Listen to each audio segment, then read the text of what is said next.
नमस्कार। आप लोगों का स्वागत है अभ्युदय अकेडमी में। हम लोग इसमें देख रहे हैं science series UP triple S C PET के लिए और जूनियर एडेड के लिए। तो चलिए शुरू करते हैं। ये हम लोग का 14वां सीरीज होगा। तो आज का पहला क्वेश्चन है, जीवन की मूलभूत इकाई। जीवन की मूलभूत इकाई क्या है? मूलभूत यानी बेसिक यूनिट क्या है? तो जीवन की मूलभूत इकाई कोशिका होती है। कोशिकाओं के मिलने से ऊतक बनता है, ऊतकों के मिलने से अंग बनता है। तो कोशिका जो होती है सबसे बेसिक यूनिट होती है। तो 126 का ऑप्शन ए हो जाएगा। और कोशिका का आविष्कार रॉबर्ट हुक ने 1965 में किया था। और न्यूक्लियस का आविष्कार, न्यूक्लियस यानी केंद्रक का आविष्कार रॉबर्ट ब्राउन ने किया था। ठीक है। और देखते हैं क्वेश्चन नंबर 127, 127। पौधों के तनों में छल्लों के रूप में पाई जाने वाली आकृति जो उनकी वृद्धि में सहायक होती है, निम्न में से कौन सा ऊतक पाए करते हैं उसे? जो पौधों के तने जो होते हैं उसका क्रॉस सेक्शन काटेंगे तो छल्ले के रूप में दिखेंगे। और जब छल्ले के रूप में दिखेंगे तो वो यही पूछा है कौन सा ऊतक होते हैं वृद्धि के कारण। जो ए आउटवर्ड वृद्धि होती है, आउटवर्ड डायरेक्शन में, बाहरी डायरेक्शन में वृद्धि होती है, वो कौन से ऊतक द्वारा होता है? तो जो पार्श्व विभोज्यक जो हैं, पार्श्व विभोज्यक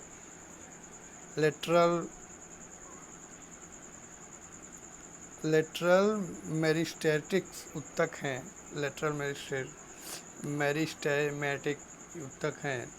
इसके कारण आउटवर्ड डायरेक्शन में छल्लों के रूप में वृद्धि होती है। ये बेलनाकार होते हैं। इनका कारण पादपों की मोटाई में वृद्धि करना है। इनका काम जो है पादपों की मोटाई में वृद्धि करना है। और ये बेलनाकार होते हैं। इसमें दो होते हैं, एक प्राथमिक लेटरल मेरिस्टेमेटिक ऊतक और दूसरा सेकेंडरी लेटरल मेरिस्टेमेटिक ऊतक, दो होते हैं। तो क्वेश्चन नंबर 127 का ए हो जाएगा। क्वेश्चन नंबर 128 का देखते हैं। मनुष्यों में पुरुषों के यौन गुणसूत्र समूह होते हैं। तो पुरुषों का यौन गुणसूत्र होता है XY होता है। ऑप्शन ए हो जाएगा। जो बच्चों का लिंग डिसाइड करता है वो पुरुष के गुणसूत्र से होता है, क्योंकि महिलाओं में XX होता है। महिलाओं में हमेशा XX होगा। तो जो लिंग डिसीजन है वो महिला हमेशा X देगी और पुरुष में XY देगा। अगर पुरुष का X और महिला का X मिल जाएगा तो लड़की होगी। अब महिला का X तो हमेशा X ही रहेगा और पुरुष का Y मिल जाएगा तो ये पुरुष हो जाएगा, मनुष्य हो जाएगा। तो ए होता है पुरुष का XY। यही डिसाइड करता है बच्चा बेबी होगा या बच्चा जो है लड़की होगी कि लड़का होगा। और क्वेश्चन नंबर 129 देखते हैं। श्वसनीय उत्सर्जक और परिसंचरण वाले अंगों से रहित होते हैं। तो स्पंज जो होता है, स्पंज श्वसनीय उत्सर्जक और परिसंचरण वाले अंगों से मुक्त होते हैं। स्पंज एक छिद्रनुमा होता है, उसमें छिद्र बहुत छोटे छोटे होते हैं। एक स्पंज एक उनमें रुदंडी और या पोरीफेरा छिद्र युक्त जीवधारी हैं। ये समुद्र में रहते हैं। मीठे पानी और खारे पानी दोनों में पाए जाते हैं। छिद्रों द्वारा ये ऑक्सीजन और भोज्य पदार्थों का शरीर में अपने ग्रहण करते हैं। इनका यही काम है। ठीक है। और 130, स्तनधारी जानवरों का हृदय में कितने चैम्बर होते हैं, कितने कक्ष होते हैं? तो 4 चैम्बर होते हैं। 2 नीले होते हैं और दो नीले 2 आलिंद होते हैं। और जो मछली होती है उसमें 2 चैम्बर होते हैं, एक नीले और एक आलिंद। और जो घड़ियाल होता है उसमें 3 चैम्बर होते हैं, 2 आलिंद और एक नीले। तो क्वेश्चन नंबर 131 देखते हैं। A, B और O खून ग्रुप प्रणाली का आविष्कार किसने किया था? तो A, B और O ग्रुप का खून जो ब्लड ग्रुप है उसका आविष्कार किए थे कार्ल लैंड स्टीनर ने किया था। और जो ए बी ग्रुप है, ए बी, उसका आविष्कार किए थे कैस्टिनो और स्टूलरी ने। कैस्टिनो और स्टूलरी ने ए बी का किया था, और इन तीनों का कार्ल लैंडस्टीनर ने किया था। क्वेश्चन नंबर 132, ऊर्जा का उपयोग करते हुए पायरुविक का विघटन कहाँ होता है? ऊर्जा का उपयोग करते हुए पायरुविक जो अम्ल है, पायरुविक अम्ल का विघटन माइटोकॉन्ड्रिया में होता है।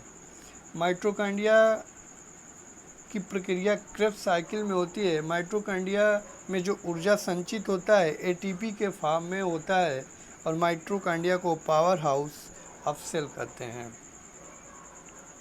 132 का सी हो जाएगा। और 133 का देखते हैं। जब कोई व्यक्ति केवल नज़दीक होने वाली वस्तुओं को ही देख सकता है तो क्या होता है? तो जब कोई व्यक्ति केवल नज़दीक होने वाली वस्तुओं को देख सकता है तो इस स्थिति में उसे निकट दृष्टि दोष होता है। ठीक है। और इस कारण जो उस वस्तु का इमेज होता है, जो हमारे आँख के रेटिना पे बनता है, वो रेटिना पे न बन कर के कुछ आगे, रेटिना के कुछ आगे बन जाता है। और इस तरह के दोषों को दूर करने के लिए अवतल लेंस का उपयोग करते हैं। तो इसे जब कोई व्यक्ति केवल नज़दीक होने वाली वस्तुओं को देख सकता है तो उसे निकट दृष्टि दोष करते हैं। दूर की नहीं देखेगा तो निकट दृष्टि दोष, निकट का देखेगा तो निकट दृष्टि दोष, दूर का देखेगा तो दूर दृष्टि दोष। स्वैच्छिक मांसपेशियों में विद्यमान है। स्वैच्छिक माने अपने इच्छा अनुसार उन मांसपेशियों का यूज किया जा सके। हाथ पैर, गर्दन, ये सब हैं स्वैच्छिक मांसपेशियाँ। और जो जिगर, हृदय, फेफड़ा और ये हैं अस्वैच्छिक मांसपेशियाँ या अरेखीय पेशियाँ, अनैच्छिक पेशियाँ या अरेखीय पेशियाँ। पेप्सिन में स्रावित होने वाला एक एंजाइम है। तो पेप्सिन आमाशय में स्रावित होने वाला एक एंजाइम है। पेप्सिन जो है पाचन कार्य आमाशय की भित्ति से उपस्थित जठर ग्रंथियों के द्वारा संपन्न होती है। जो पाचन कार्य होती है आमाशय के उपस्थित, आमाशय के जो भित्त होते हैं, जो वाल होते हैं, उसमें जठर ग्रंथियाँ होती हैं, उससे उत्सर्जित होती है। यह HCl अम्ल और प्रोटीन पाचक एंजाइम पेप्सिन तथा श्लेष्म स्रावित करते हैं। HCl पाचन का भोजन का पचाता है, HCl यही स्रावित करता है। HCl एक अम्लीय माध्यम तैयार करता है जो पेप्सिन एंजाइम क्रिया करने में सहायक होती है। ठीक है। क्वेश्चन आता है आमाशय में कौन सा स्रावित होता है तो भोजन को पचाता है, तो HCl होगा, हाइड्रोक्लोरिक एसिड। शुक्राणुओं का निर्माण कहाँ होता है? तो मनुष्य में शुक्राणुओं का निर्माण वृषण में होता है। क्वेश्चन नंबर 136 का बी, अगर एक व्यक्ति रिकेट्स से पीड़ित है तो व्यक्ति में कमी होगी। तो रिकेट्स विटामिन डी की कमी से होता है। रिकेट्स को सूखा रोग कहते हैं, और सूखे रोग में बच्चों का जो हड्डी होता है वो सॉफ्ट हो जाता है, मुलायम हो जाता है, और या हड्डियाँ नरम पड़ जाती हैं या कमज़ोर होती हैं, इसे सूखा रोग कहते हैं। विटामिन के की कमी से ब्लड का थक्का नहीं जमता है। विटामिन ए की कमी से रतौंधी होता है। विटामिन बी की कमी से बेरी होता है। इनमें से कौन विषाणु जनित रोग है, कौन बैक्टीरिया से होता है? देखो, सूखा रोग यानी रिकेट्स विटामिन डी की कमी से होता है, और बेरी विटामिन बी की कमी से होता है। खसरा रोग जो होता है ये बच्चों में वायरल डिजीज है, इसका टीका लगने से ये कंट्रोल में आ जाता है, वायरल डिजीज है। और सिफिलिस है, ये बैक्टीरियल डिजीज है। जो सिफिलिस है ये बैक्टीरिया के कारण होता है और यौन संपर्क में होता है, यौन संपर्क से होता है। इसमें दर्द रहित छोटे छोटे छाले के रूप में शुरू होता है। तो सिफिलिस इसका आंसर हो जाएगा 20, 138 का बी। रक्त अल्पता यानी रक्त की कमी स्थिति किसकी वजह से होता है? प्लेटलेट्स की कमी से, आरबीसी की कमी से, डब्ल्यूबीसी की कमी से, ऑक्सीडेंट की कमी से। तो आरबीसी की कमी से होता है रक्त अल्पता। इसमें खून की कमी हो जाती है। यह आरबीसी में पाए जाने वाले कण हीमोग्लोबिन की संख्या में कमी आने से होती है। जब हीमोग्लोबिन, आरबीसी में हीमोग्लोबिन पाया जाता है, जब हीमोग्लोबिन की संख्या, कण जो कम पाए जाते हैं आरबीसी में, तो इससे रक्त अल्पता होता है। अनचाहे परिवर्तन आने से भी रक्त अल्पता के लक्षण होते हैं। तो क्वेश्चन नंबर 139 का आंसर हो जाएगा बी पार्ट, आरबीसी। और एचआईवी का फुल फॉर्म क्या है? एचआईवी का full form human immunodeficiency bacteria virus, ये नहीं है, सिंड्रोम है, सॉरी वायरस है। ह्यूमन इम्यूनोडिफिशियंसी सिंड्रोम एचआईवी का ये फुल फॉर्म होता है। एचआईवी वायरस है जो एड्स रोग को कैरी करता है, मतलब एड्स रोग का वाहक है। क्वेश्चन नंबर 141, निम्न में से कौन सा पौधा थैलोफाइटा समूह में वर्गीकृत है? तो थैलोफाइटा समूह के पौधे शारीरिक संरचना में विभेदीकरण नहीं पाया जाता है, उनमें विभेद नहीं कर सकते हैं। इन वर्ग के पौधों में शैवाल, लाइकेन, कवक इत्यादि आते हैं। तो उसमें रिक्सिया भी आता है थैलोफाइटा समूह में। क्वेश्चन नंबर 142, हम आलू के पौधों में कौन सा भाग खाते हैं? तो आलू के पौधों में तना खाया जाता है। आलू में विटामिन सी, बी कम्प्लेक्स तथा आयरन, कैल्शियम, मैग्नीशियम, फास्फोरस आदि पाए जाते हैं। क्वेश्चन नंबर 143, एक पौधे के बीज में आगामी पौधा के रूप में होता है किसके? वर्तिकाग्र में, बीजांड में, भ्रूण में, अंडाशय में। तो क्या होता है? एक पौधे के बीज में आगामी पौधा भ्रूण के रूप में होता है। एक पौधे के बीज में आगामी पौधा भ्रूण के रूप में होता है। बीज का अंकुरण उस क्रिया को कहते हैं जिसमें बीज का एक पौधा के रूप में, बीज जो है एक पौधा के रूप में धीरे धीरे होने लगता है। क्वेश्चन नंबर 144 देखते हैं, निम्नलिखित में कौन सा कुनैन का एक स्रोत है? कुनैन का स्रोत सिंकोना होता है। पोलियो वैक्सीन की खोज किसके द्वारा की गई थी? तो आइजैक न्यूटन तो नहीं हो सकते, ग्रेविटी का सॉरी न्यूटन्स लॉ जो होते हैं, Newton's law of motion, gravity का खोज किए थे। मैरी क्यूरी रेडियम की खोज, रेडियो एक्टिव तत्वों की खोज किए थे।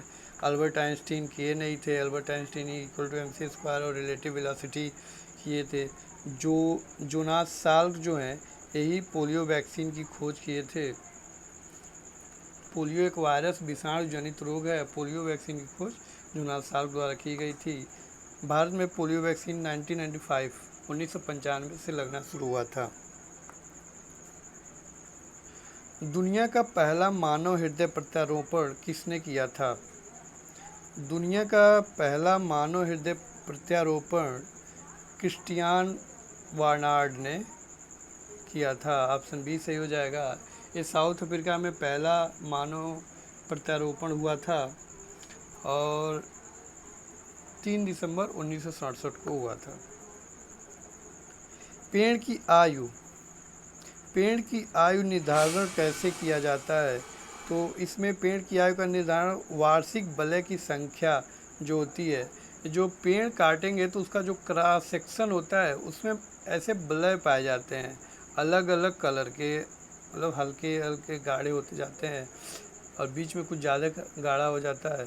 तो इस वलय को काउंट करके हम लोग पेड़ की आयु निर्धारित कर सकते हैं। जियोट्रॉपिज्म क्या है? तो जियोट्रॉपिज्म होता है जो ग्रेविटी के बढ़ने में, पौधों को ग्रेविटी के अगेंस्ट बढ़ रहा है कि ग्रेविटी के साथ बढ़ रहा है, यही होता है जियोट्रॉपिज्म। जियोट्रॉपिज्म गुरुत्वाकर्षण की प्रक्रिया के रूप में पौधों की वृद्धि को देखते हैं। तो गुरुत्वाकर्षण प्रक्रिया के रूप में पौधों की वृद्धि को देखते हैं। अगर पेड़ ग्रेविटी के अगेंस्ट हो जा रहा है, यानी पेड़ की हाइट बढ़ रही है, तो वो निगेटिव जियोट्रॉपिज्म होगा, और पेड़ के जड़ बढ़ रहे हैं तो पॉजिटिव जियोट्रॉपिज्म होगा। क्वेश्चन नंबर 149 देख लेते हैं। मनुष्य के आवाज़ की ध्वनि किसके द्वारा होती है? तो जो मनुष्य के आवाज़ है वो कंपन, तारत्व के द्वारा होती है। अगर तारत्व जो है, कंपन है, वोकल कार्ड का जो कंपन है, तारत्व अधिक होता है तो आवाज़ पतली होती है, और तारत्व कम होता है तो आवाज़ मोटी होती है। क्वेश्चन 150 देख लेते हैं। शरीर में लगी चोट की मरम्मत के लिए किस प्रकार के सेल विभाजन का प्रयोग किया जाता है? केवल समसूत्रीय सेल विभाजन किया जाता है चोट लगी मरम्मत के लिए। अगर चोट लगी है उसके मरम्मत के लिए समसूत्रीय विभाजन का प्रयोग किया जाता है। आई होप आज का वीडियो आप लोग को अच्छा लगा होगा। धन्यवाद। आज के लिए इतना ही। जय हिंद, जय हिंद, जय भारत।